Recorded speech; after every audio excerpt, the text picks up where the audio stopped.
Hari Om. Today we will contemplate on Jnana Vijnana Yoga, chapter 7, verse 16 and 17. I will start with 16. Chatur-vidhā bhajante mam janāḥ su-kṛitino rjuna ārto jijñāsur artha-arthī jñānī cha bharatarṣhabha. O best amongst the Bharatas, 4 kinds of pious people engage in my devotion: the distressed, the seekers of knowledge, the seekers of worldly possessions, and those who are situated in knowledge.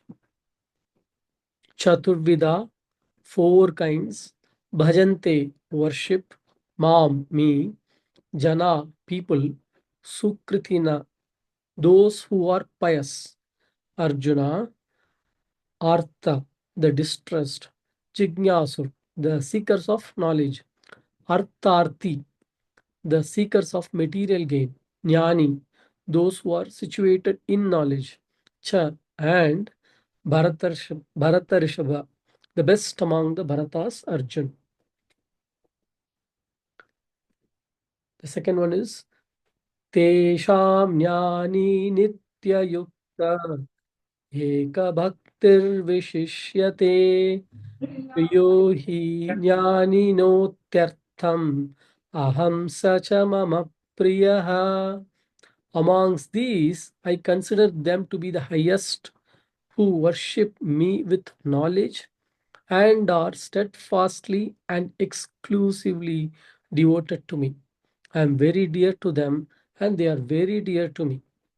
Tesham, amongst these, jnānī, those who are situated in knowledge; nitya-yukta, ever steadfast; eka, exclusively; bhakti, devotion; vishishyate, highest; priya, very dear; I certainly; jnānina, to the person in knowledge; atyartham, highly; aham, I; sa, he; cha, and mama, to me; priya, very dear. Yeah.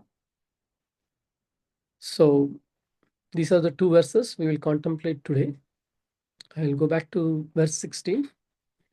And Hari Om Satish ji. Hari Om, student. So we have taken 2 verses today, 16 and 17. I just started them. Yeah. Krishna ji, Isha ji, who wants to start?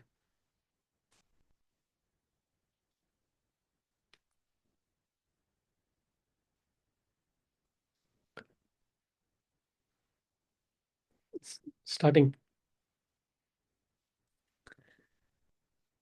Okay, let's call Krishna then. Krishna ji. Yeah. So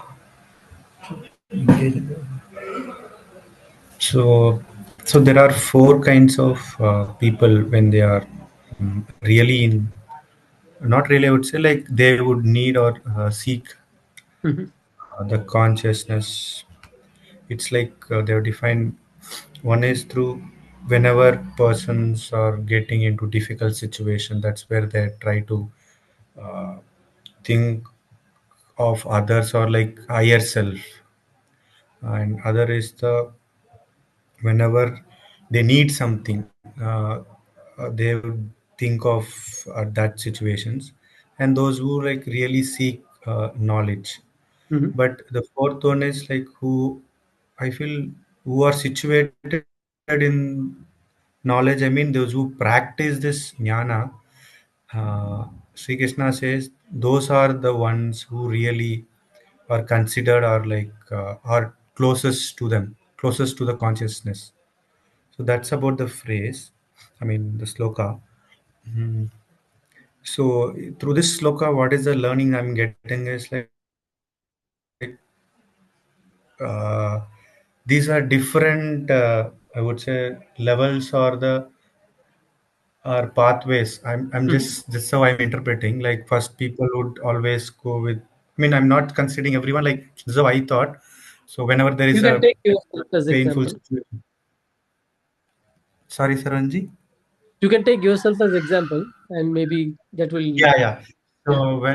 So even these things, right? So this thing, I mean, like though it was very close to me, even we are like Hinduic thing, like still Amma makes puja, but not much interested in this going to temple and other things. Mhm. But somewhere like in work and in somewhere we felt depressed. Not really only in the work, but still personal life we would get disappointed. That's where like it also started with me, like why this is happening, what is this, I want to know other things. So I was like, I was not able to handle, or like I was so like disturbed mode, right? That's when I started to think what is there, then think. That's where like I ended up coming, seeking what is there through now social media, other things. Like I was easily able to figure it out, or got the through promotion or other thing. I still don't know how did I get it, through Sadhguru, through Isha Foundations, and then Vijay ji coming in after that. Like we through that path, and also Mhm. like through mostly through again unconsciously also I would pray to God that time, like I need this to be this, that, and all. And then Mhm. only like after like few these kind of phases of life, right, then I realized okay, there is something else is there. I'm into this cycle kind of thing, and again I'm targeting one thing, but at different objects. Maybe one with people, one with this kind of comfort. But end of the day, like I felt like it's not the thing which is permanent. It's keep on changing. There is something else it should be there, but I don't know what it is. So that's where it started. Then I started looking into videos and other thing, right? Then ended up having this Bhagavad Gita reference Mhm. now, right? Then got more clarity, and also like that also like I had a theoretical knowledge at that time, right? Still, Mhm. if you practice means like put in work, or like practice really, right? Practically take a situation, how would you handle it before and after this, what is dharma and how to do that. Like I felt more stable compared to before. So this sloka also says that like the the situations of life, how do I handle Mhm. earlier and now, and number of situation I had pissed off situations or mood off thing and earlier, and now I am handling the same situation in a different emotion, and like in more of a um, yagna bhava in me, right? I would not say 100%, but still I would. It always triggers me now. So that's all because of the practice I put always to be in that jnana. Even though my mind or mood changes off, still it comes back quickly now. So I feel kind of bliss compared to before, like quite getting better. So I think Krishna also says that here, like those who are like practice it and being in that knowledge all time, so would attain that be in that state of blissfulness in the consciousness always. So this is how I interpreted, and these are things I understood, Mm. Saranjanji. So in that four kinds, so you see yourself in one of those four uh, type Uh, at some point, yes, I start. right? Yes, stages of life or phases of life, Okay. kind of. Yes, Can you just identify from which phase, which state to which state you moved, and where are you now? I think like one, two, or like was there in the first stage, like whenever I get depressed or something like that, right? Mm-hmm. And or like whenever I need these two are like was there at parallel things. Mm. Then like then the seeking happened, right? Mm. Real questioning, what is Mm. this? Mm. What is life is all about? What is the purpose of life? That was the question. Why? Okay. What is that I'm doing? Is it? Am I doing the right thing? Am I helpful, or what should I do actually? I should earn money and Okay. give it to all people, or what Mm. exactly I would do? I'm not sure. I was in a phase where like I should know everything. But Mm. practically also I was thinking like, how can I learn everything? I would be like getting old. I would die sooner. But unfortunately, I would not be in a position to help others. Also help myself. I'll be keep on learning things. So first two are like at phase 1, and next is seeking would I call as 2, and now I would say like still I'm seeking and also practicing. Okay. I'm in that state. So the final stage mentioned here. Situated in the knowledge. So I think that's in being in the consciousness always and stable, undisturbed. So that's a bliss. I, Okay. yeah. Okay. Thank you. Yeah. Yeah. I can see that that evolution, and even I can relate to what you said. Yeah. Thank you, Krishna ji. Thank you, Saranji. Yeah, Isha ji.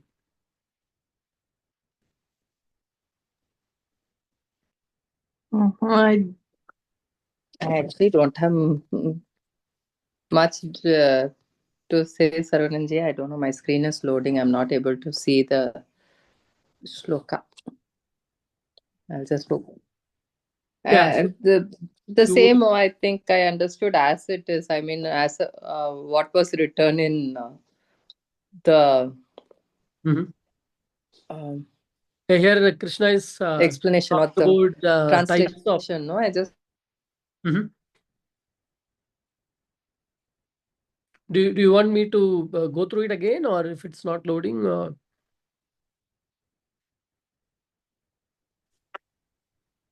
You can hear me, Sarananji? Now I can hear you. Okay, you couldn't hear me till now, is it? I disconnected and came back also. No, we were able to hear you, Ishaji. Okay, mine was saying the screen was loading only. Okay. Yeah, you can continue. Yeah. Here, I feel like, it's about one's connection to the Supreme God. So we will, basically, in life, like in my life also, I'll start off saying that, we'll go to, without any knowledge, we'll start our devotional practices in initial stage. It's just like, seeing and doing something we will just do without zero knowledge, and then we will then I got a knowledge. Okay, fine. God is almighty, God is superpower, so you ask anything and you will get. If you ask it with devotion, you will always get whatever you want. So it'll then you start basically asking. As a child, you'll ask for small things like toys or whatever, and it just gradually increases. So distress also, if you see, again you go, I personally, you feel sad at times, and you will just ask for God, to make things better for you, to change things. Yeah. Yeah. So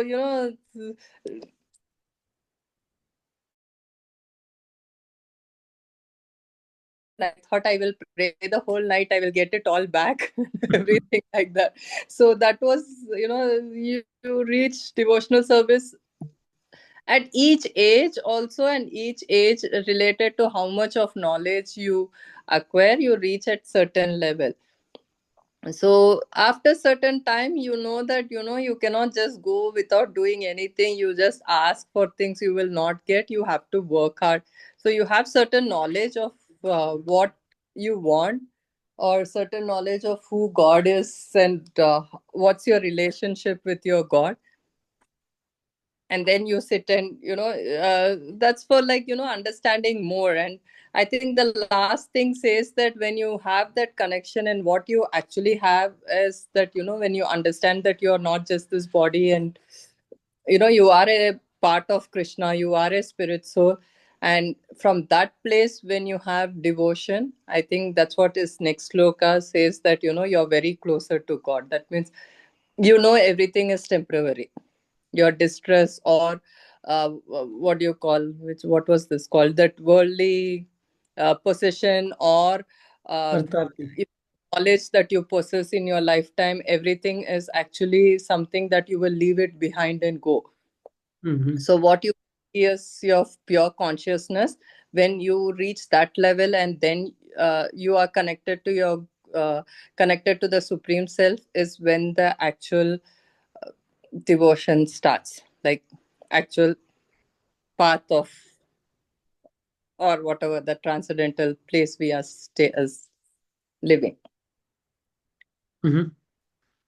Yeah. So one question here, like, yeah, so we all went through this the initial phase of praying God, asking for things, as you said, right? And then, like, as we grew up, realize that, like, it's, you ask, but not necessarily that you get everything, but that doesn't stop, right?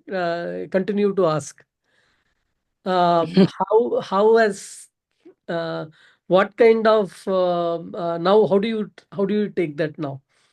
Like, is it like, have you settled that, like, you should not be asking because of your current knowledge, uh, that these are all not real, or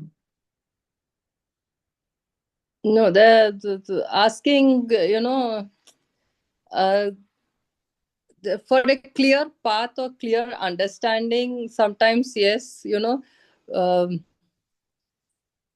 do I say? I didn't understand. Are you asking me, am I asking God for something?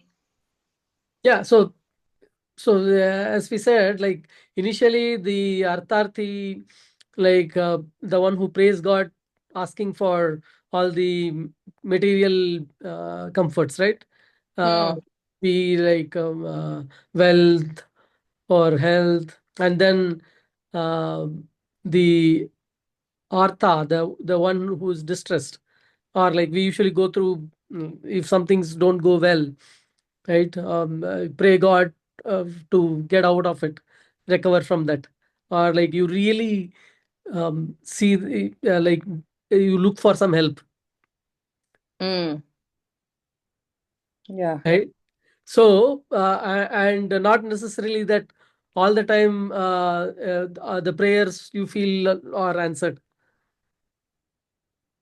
Yeah. The Now, like, what is your state? How do you take that now? And like, why is that? Sometimes it looks like it gets answered, or sometimes it doesn't get answered, but that doesn't stop one from still praying. no, no, I feel all what needs to be answered is answered. It's just that, if I'm able to understand the language, I will understand that it's been answered. So I feel anything what you want, the answer from the Supreme God, whoever is your Supreme Self, you always get whatever you are asking. It's just that you are not able to, I feel, connect with the thing. Like, what do I say now? In case my child comes and asks me, like, buy me certain things. So he'll ask me, like, buy me a cycle. Imagine he just says, buy me a cycle. Mhm. Now I will buy it to him. I may not go today, right now, to Decathlon and pick it up. So I will just check it around, and after 3 days, I might be buying him something which is much better than what he had anticipated. So right now I'm in a phase where I know that things, what I wanted today or what I think I wanted today, I might not get, but eventually it's all unfolding the way it has to unfold, and things are just moving perfectly. Hmm. Okay. Okay. So basically, you have accept, you have reached the state to accept whatever is coming your way. Yes, yes. Means it's like whatever is meant for me, nobody is able to take it from me. Whether it's the smallest thing or the biggest thing, I feel it's like, it's exactly how it's supposed to be. Mm-hmm. So I feel, when I'm asking, I'm actually not asking anything, but I think whatever is being set in the path is perfect. I don't have that connection with the Supreme where I ask and get. I feel that, it should be given to me just like that without asking. Okay. But yeah, see, I don't know. I still feel it's more. theoretical theory, in theory response kind of thing, because the way I see it, like I was at least, Saravanan-ji, I think internet connection is giving up. Yeah, Ishaji. Okay, maybe I will come back with my response later. We'll have Satish ji maybe go next. Satish ji. Yes, Saravanan-ji. Hari Om. You. So I think, I mean, I have to start from the childhood. Like it all started with parents educating us in the early morning when you wake up. Think of the Almighty, turn to your right, and wake up and rush off to the schools. And then special things were about the festival times. Mm-hmm. And this was the extent where prayers used to be offered to the god. Mm-hmm. Then came all this television for this Ramayana, Mahabharata, Mm-hmm. and few devotional movies,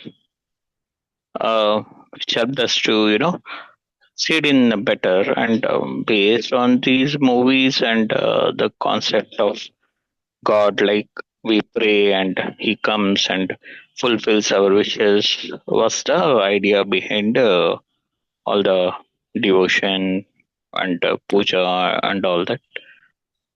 But after joining here and getting to the actual aspect of the Almighty and where is He and how is He manifesting across everyone. So, and that's all within us, and how we are, guided by the spiritual force. All that is getting surfaced in a better way, and what we are putting in, that's what we get back, is all getting into surface. Like, so that's where, I mean, we day in, day out, we are part of all these four roles that is mentioned here, four kinds of people. Mm-hmm. It's not that we just stick into one action or one situation. So it keeps changing until the actual things gets rooted, and to understand that we are the complete knowledge person, and the God is inside us. Yeah. Okay. Yeah, I want to go back to your initial statement. All those pujas, prayers, devotion, right? What do you think was the focus that was supposed to be in the? Like keep us healthy, keep us guided, not to get misguided, and what is required, like food, clothing, and any that wishes, rightful wishes uh, to come. I mean, to become fruitful, like getting good score in the subjects, all that. Or if you are playing some sports, to perform well and win, like that. And if you were told, and when you did it, did you accept it based on some knowledge or some data, or like you No, accepted? it just got accepted because Okay, when you that's accepted the it, way. Yeah. did it work? And if it did not work, did it bring doubts? No, that questioning never happened until last few years. It all was happening, and I mean, like, never was a moment to sit back and give a thought whether it was positive or negative. It just went on. That's all. Yeah. And like, if something was too bad, then we used to go to like the god, what family god, like Tirupati visit. If two things were going on bad, I visit there. I would renew the energy and just come back with the flow of life. That's all. Okay. And maybe this. I mean, I went to this thing, Kailash Manasagar in 2012. From then on, a different view of things have started from then on. Yeah, more of the energy way of looking at things, yeah, rather than form or a god, like that. And the actual journey started from there. Like, again, we have so many hundreds of gods for everything. All that should culminate somewhere. Like, that's where it started, and it's still going on. Okay. Okay, we'll continue on that. Thank you. Siaji?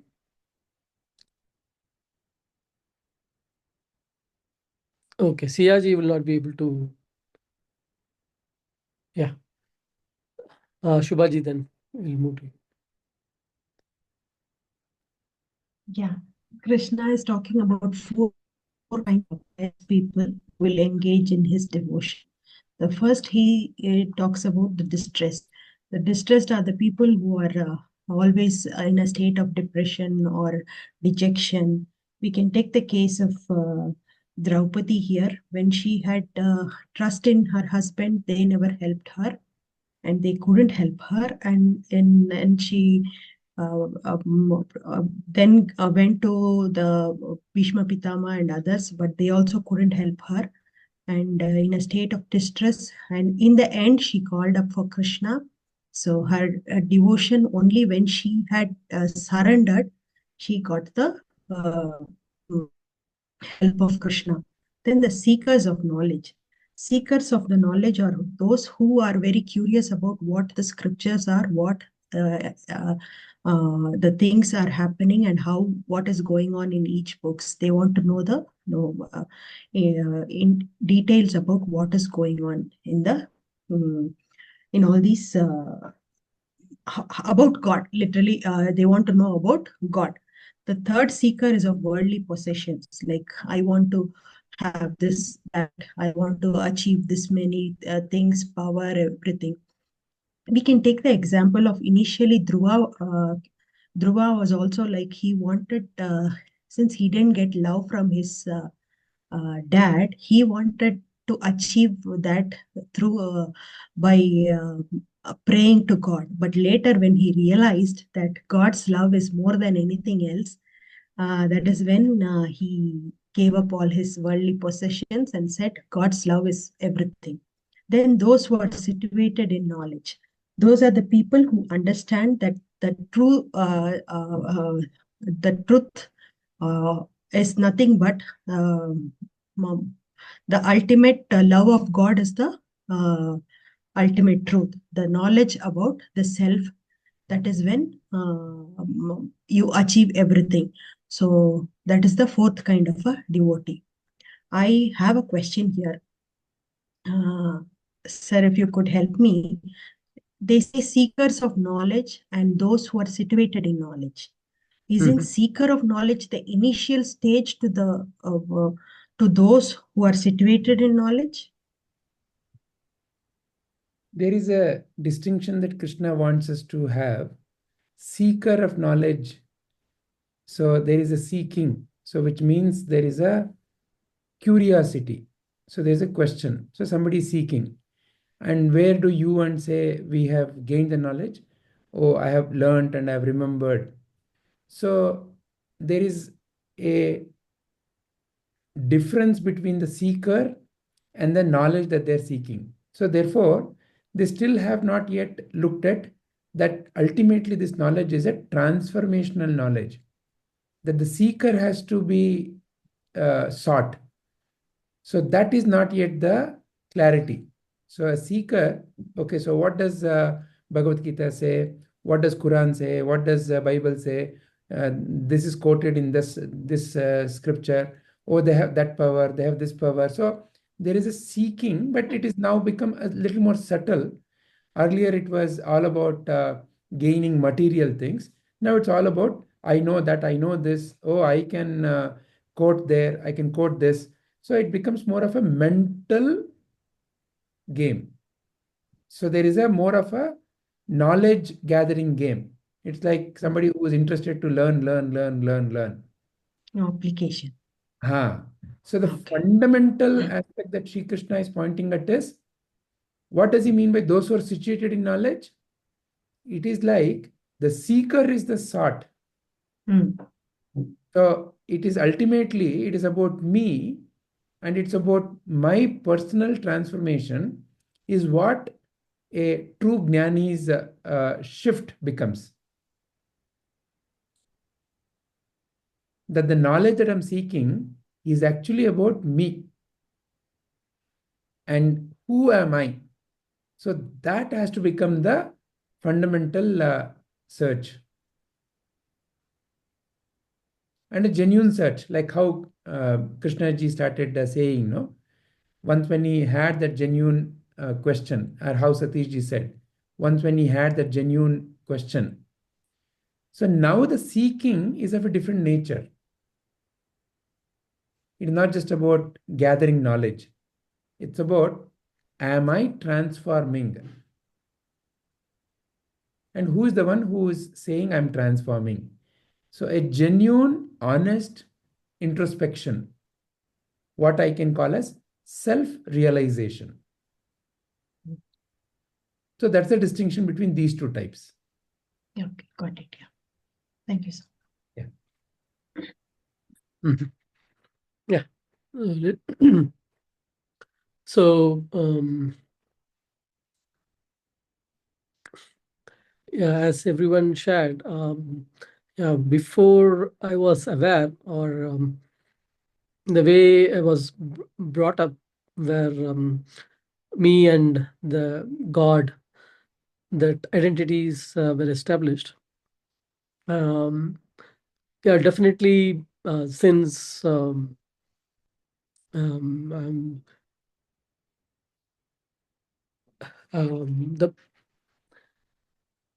it may be that like I'm using current knowledge, but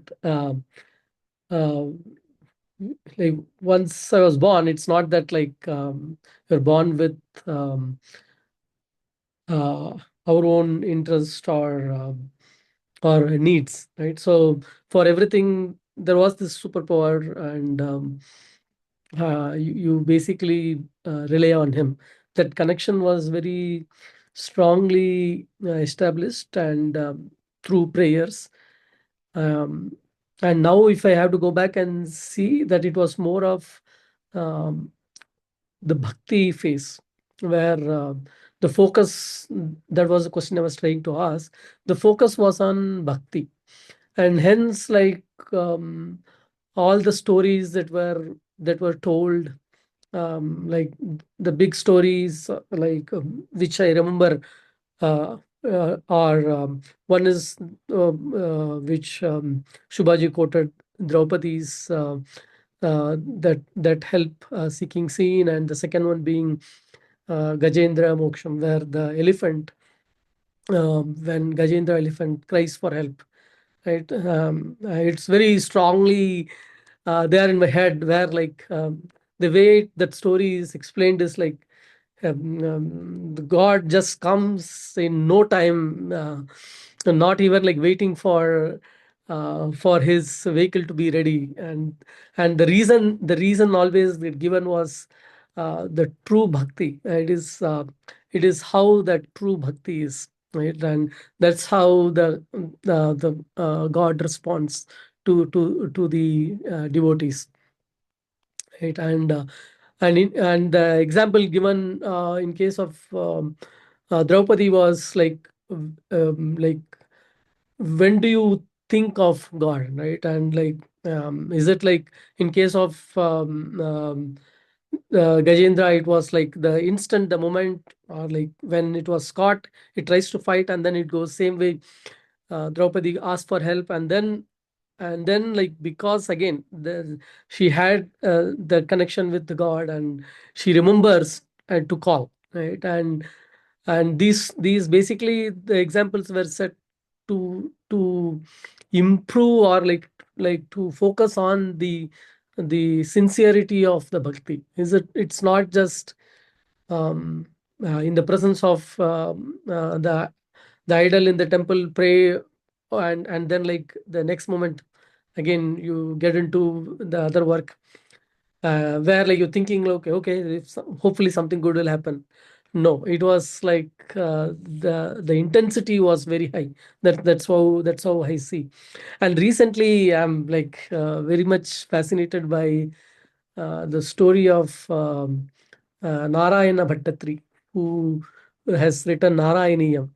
And oh man, that story just like moved me completely. I didn't know at all, where he takes the Vataroga of his guru, and then like he realizes the pain of it, and his another friend who guides him to go to this temple Guruvayur to pray, and he goes there and sits and prays, and then like waits to do like what next. And then he is guided by another guru who says like start writing about God, right? And he gets a clue, and he starts singing the whole Bhagavatam in like 10 verses every day for 100 days. And by the end, the whole roga is gone, actually. The way I was listening to uh,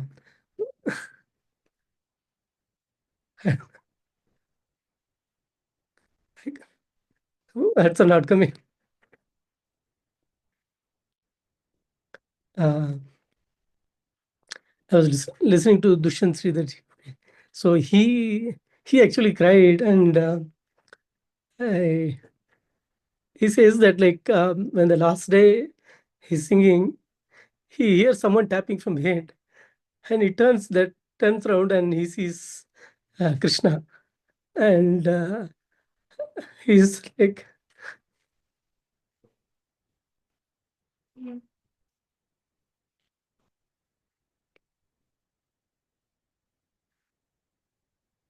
that,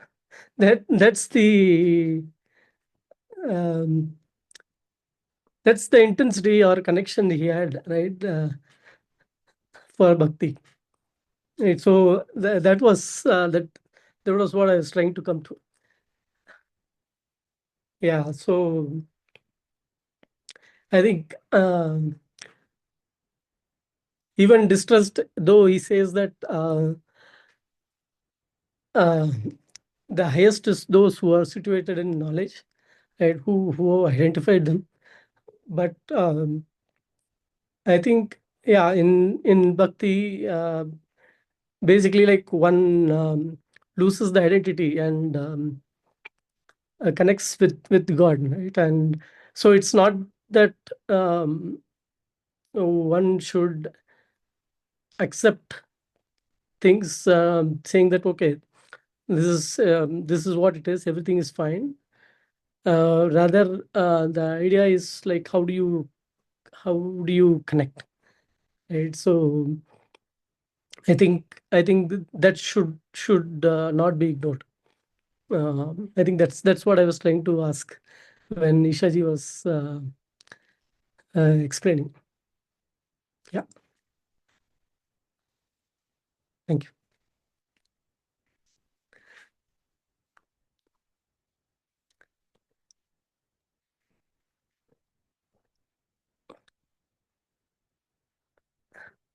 Yeah, but definitely, I think I was listening to Narayanam. I was like completely moved, fully moved.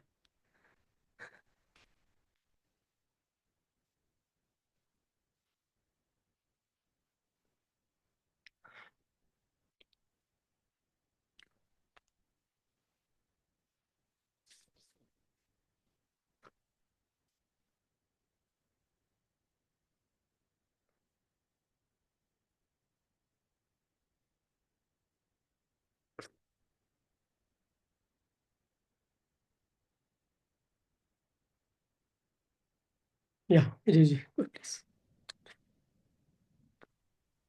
Thank you, Saravanan-ji.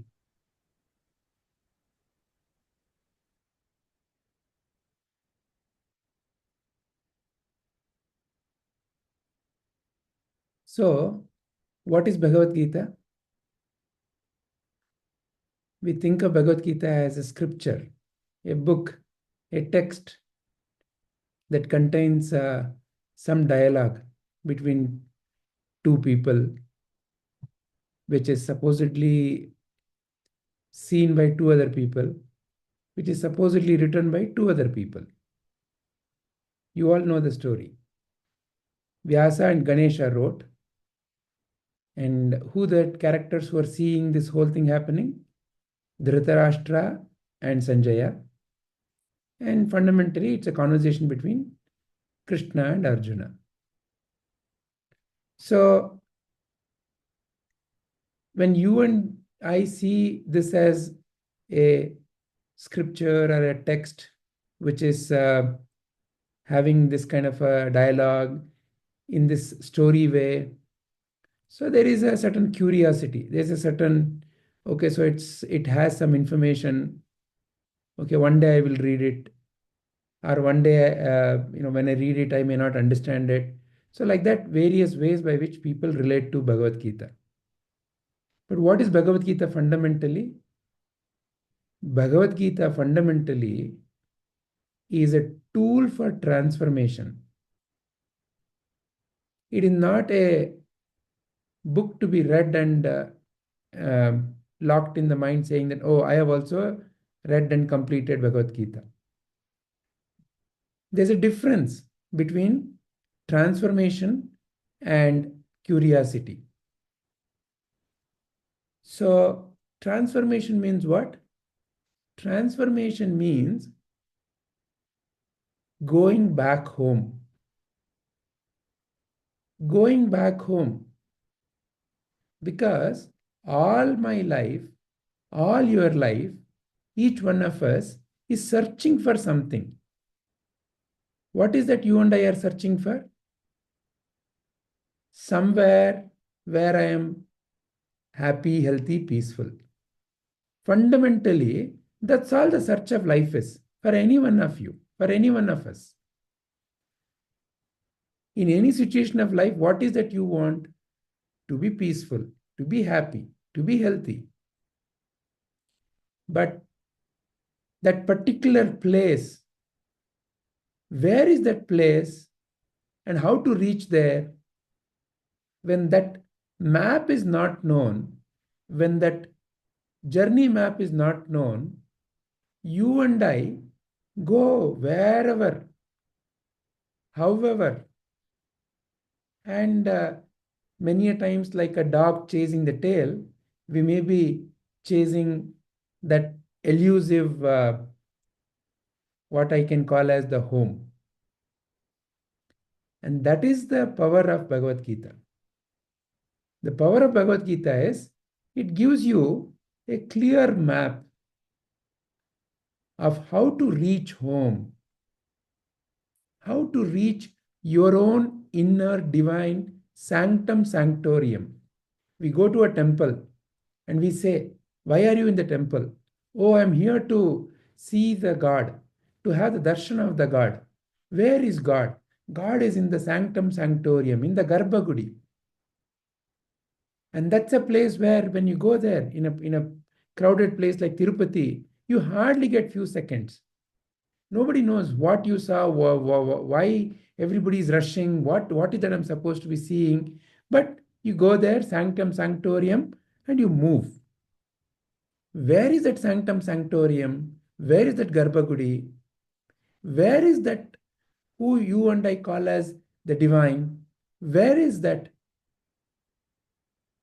home? How to reach that home? So there is you who's seeking that, and where is that home? And who is there in that home? Somebody who is all merciful, all kind, all loving. Once when you reach that sanctum sanctorium, where that divine is, your job is done. So that roadmap, that journey map, how to reach there is what Bhagavad Gita is about. So it cannot be read and mentally processed and said, oh, I know this shloka. It is to be carried as a GPS to travel. It is for the travel. But in which direction? This direction. Going inwards to reach your sanctum sanctorium. That sanctum sanctorium is a place full of love and kindness. That is why Sarananji is not able to speak. Because once when something touches you deep within, there are no words. It is simply the feeling of that divinity is what shines, and it doesn't have to be spoken. So that true place where you belong, how to reach there? So throughout Bhagavad Gita, Sri Krishna has been giving you and me how to reach there, and where I stand in that journey. We all need that milestone, right? You're going from, say, Bangalore to Chennai. You want to know, where am I? How much more I have to travel? So Bhagavad Gita is not just about that description of that home or that divine place, but how to go from where you are to where you need to go. So which means that, like any other good map, it needs to leave you with a road map, a milestone map. This is from Bangalore, about 60 kilometers is this place, you will see this. So like that, it's a road map. So in a way here, Sri Krishna is giving you and me a gauge that you and I, only you and I can answer honestly. Nobody else can answer for you. I need to use this shloka to know. In a way, I can frame the question. The next shloka, Sri Krishna says, who is my most favorite? The one who is situated in me is my most favorite. Sri Krishna is saying. So what does it mean? In a way, Sri Krishna is saying, who is closest to me? Who is, in a way, has become an embodiment of me? So, to know where I stand in this journey, I can use these two shlokas. And what is Sri Krishna saying? You will find different kinds of mind that you can recognize. Within you, you have seen a seeker who is distressed and simply crying, Ayayo Devre Kapadapa. I don't know. What is my trouble. I don't know the source of my trouble. But simply cry out. Why this me? Ayo, I am so nice. Why me? So all that kind of a distressed. But the divine is the most auspicious, is the most kind. Whether you understand or not, whether you know or not, when you are in distress, And when you call out, it's like a mother. When the baby cries, the baby may be crying. The baby may be playing with a toy, and the baby may not know where it has kept the toy. It is right there. All that the baby has to do is to turn and see the toy. But the baby starts crying. The mother still rushes, guides the baby, with the hope that one day the baby will stop crying, with the hope that one day the baby figures out how to deal with this without having to resort to crying, shouting, worrying. Why? Because no mother wants to see her baby cry or be distressed. What is that any parent, as a mother, what is that you are looking for? What is that you want for your child? You want your child to be happy, healthy, peaceful, loving, joyful, having a good time. What kind of a feedback you want about your child from the world? You want the world to come and crib about your child? Your child is like a Ravana? Or do you want the world to come and say your child is Sri Rama? What is that you want for your child? It's the same feeling with which the Divine Mother protects you and me. So Sri Krishna is saying the distressed also gets help, but the distressed may not yet fully realize their own divine nature. Because at the end of the day, why is a beggar a beggar? A beggar is a beggar because he has developed a beggar consciousness. Somewhere in his mind, he thinks, I am a beggar. And the only way I can live my life is by amatai. He has developed the habit of being a beggar.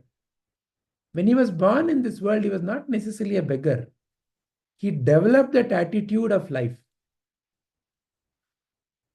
Why does let's say, for example, a Ratan Tata, how does somebody become Ratan Tata? Ratan Tata, again, is an attitude that one develops. This is the same life where there is a beggar, and using the same life, Ratan Tata says, you know what? I will figure out a way by which I will help many others. And that has become an attitude of life for Ratan Tata. He is from a beggar consciousness, he is moved on to a I will give consciousness. There is a I can help anybody. At the end of the day, in a family, as an example, if let's say there are 4 or 5 people and there is a head of the family, all the trouble of the family has to be solved by the head of the family. Somebody can give up, but the head of the family is the one who says, I will see how to take it and how to move forward. Like that, in any business, the owner of that business is the one to whom everybody can go and say, you know what, I'm not able to figure out. But it is that head of the family who are that head of that business who ultimately has to look at what is the solution, what is the next step. So the mindset of a head of the family, the mindset of a head of a business, the mindset of a, say, for example, a prime minister of a nation. A prime minister of a nation cannot be sitting and crying, "Ayo, look at my nation. Such a dirty nation, all corrupt people, nobody is working, neighbors are so noisy. Ayo, what I will do? Rama, Krishna." If our PM also sits and cries like that, then where to go? What is the mindset that you would expect the king of your nation to be, the prime minister of your nation to be, the head of your family to be, the so-called business owner to whom you're working to be? Come what may, I will see how we can create a new solution. There is a situation. Life is full of situations. You move from one situation to another situation. Some situation may not be favorable, but together, you and I can figure out a way to keep moving forward. And from where does that strength to keep moving forward come? It's the same life, same situation. A beggar has developed a beggar consciousness. A giver, how did he become a giver? So same body, same mind, same intellect, and the same divine shining through both the bodies and the minds. So what is the distinction? What is the difference? The difference is somewhere the giver decided that I will see how to be a giver. Somewhere a beggar only keeps on saying, I'm a beggar, I'm fit for nothing. So the distinction is the decision, the sankalpa that they make. And through that sankalpa, the giver has decided, I will be a giver. When you decided, I am a mother, you became a mother. Not because a baby was born to you. That's simply a biology. You became a father because you decided, I'm going to be a father. Whatever the role, you will be doing that when you decide, I will do this role in this way.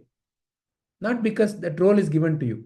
Somebody may come and call you as okay, now you are the leader of this group. You are the manager of this team. You don't become a leader just by being given a title. You don't become a PM just because you won an election. You become a PM because you decide, I will care for all the people of this nation. I will do my best to work for them.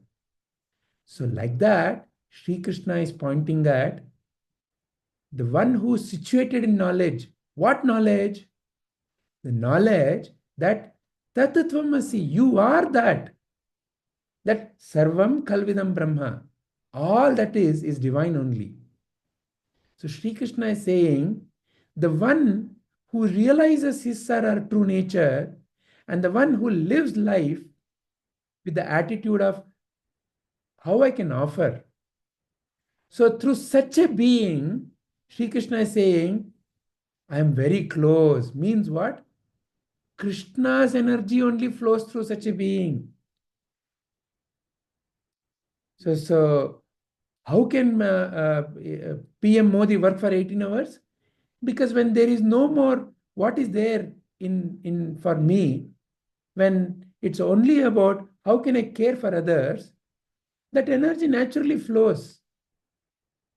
Because the understanding of existence, the way you and I learn through our society as what is in it for me, makes me a small entity. What is in it for me? Who is me? This person. How much this person needs, only that much somehow comes to you. As long as me. The moment the me attitude shifts to a we attitude, what is needed for the we flows through that me. So, therefore, Sri Krishna is saying how one can transform from a me to a we, from a small beggar to a God consciousness, to a divine consciousness. So, when Krishna says, the one who is situated in knowledge is dear to me, it is not that, somehow he seems to have a partiality. It is like the picture that you are seeing here. Today happens to be Vivekananda Jayanti. What a wonderful day. And we seem to have what a lovely coincidence. You all know the story that Swami Vivekananda, before he became Swami Vivekananda, as a young Naren, he was very honestly seeking, who is God? What is my relationship to God? And whoever would speak anything about scriptures or religion, he would go and ask them, have you seen God? Can you help me see God? Not as a teasing question, but as a genuine seeking, as a genuine ask. What is my true nature? Where did I come from? And where am I going in this life? What is my true home? So that seeking had taken a strong root in that young Naren. And that seeking is what brought him to Ramakrishna Paramahamsa. When that seeking is genuine, existence gives you whatever you seek. Please remember, in existence, what you seek, what you keep on saying is what appears. What are you seeking? Naren was seeking the ultimate. Because you can play with the small things, but you can also become the infinite. So that seeking took him to Ramakrishna Paramahamsa. And there he saw one very genuine being who very, as if like you're holding something in your hand, he said, yes, I have seen and I have played and I can also help you to see the God in you. And that's how that transformation journey began for young Naren, who later became Swami Vivekananda. And what is that he taught? What is that he's teaching? That do something as a service, do not worry about anything else. Simplest teaching.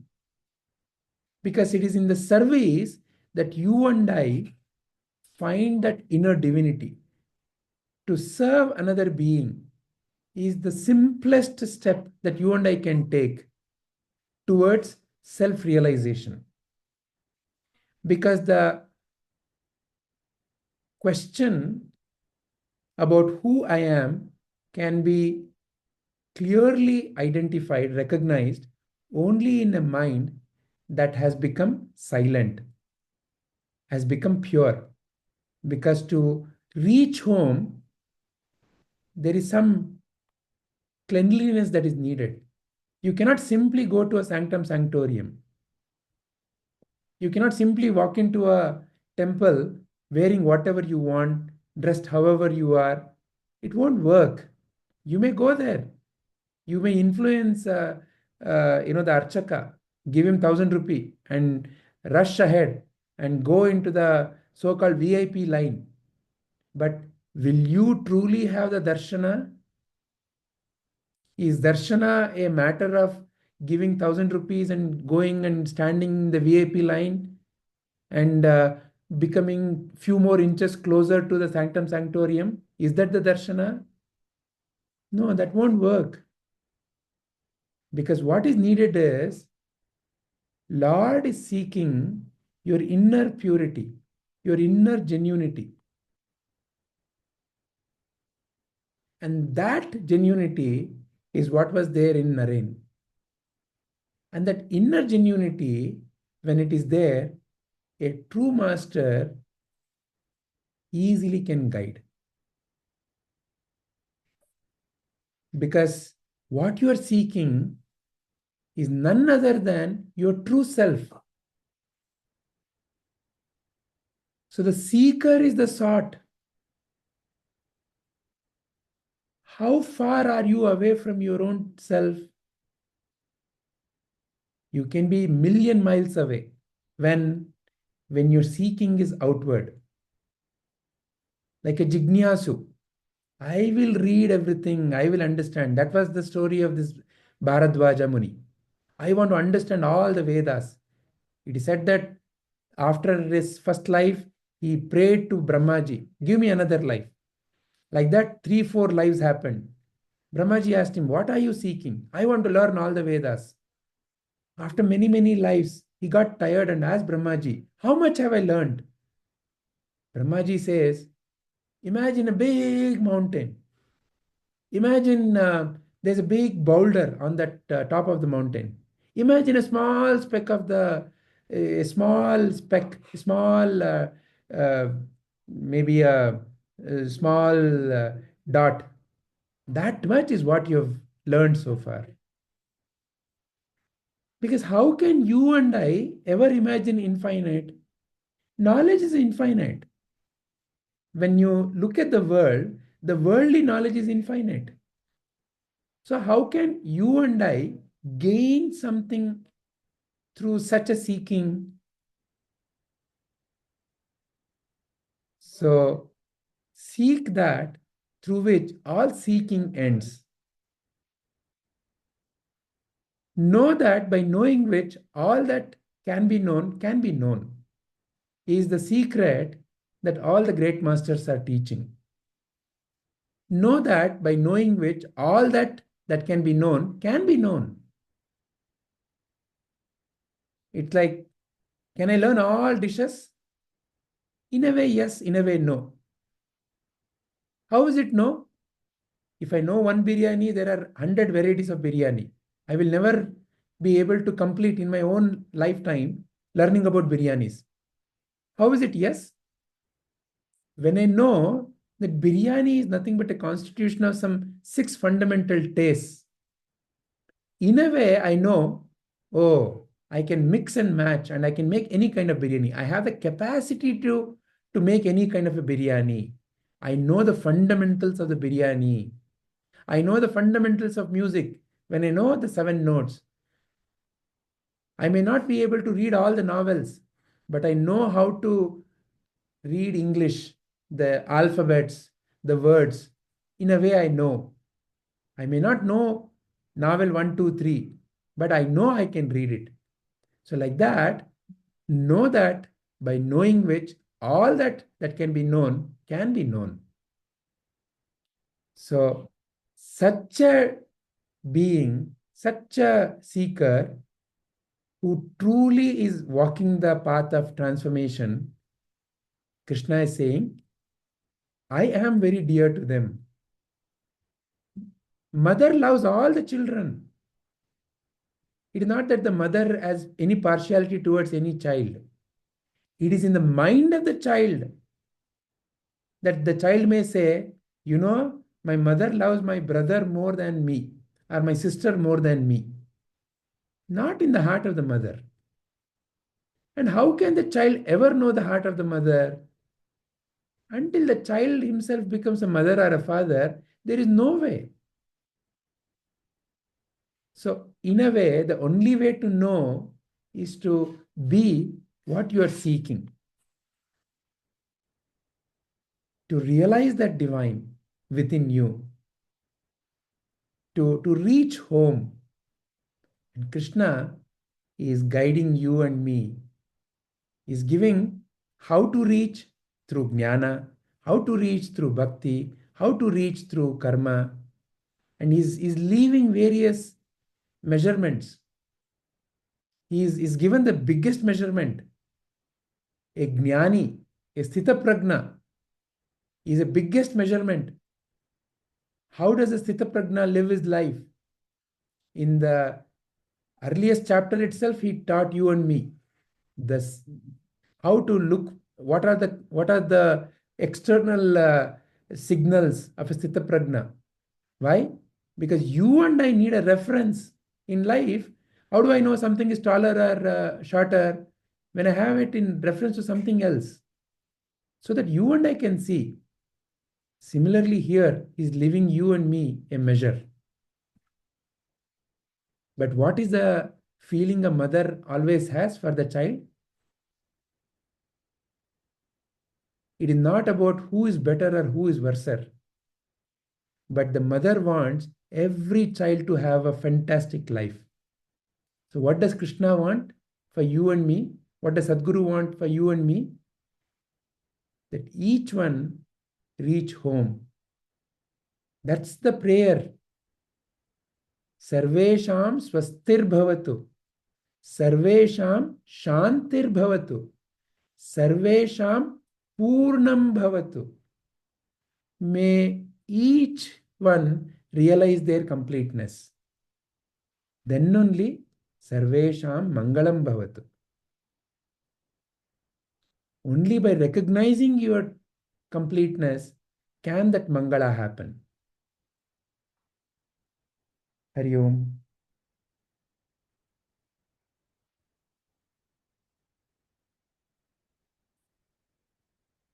Any questions or any additional points?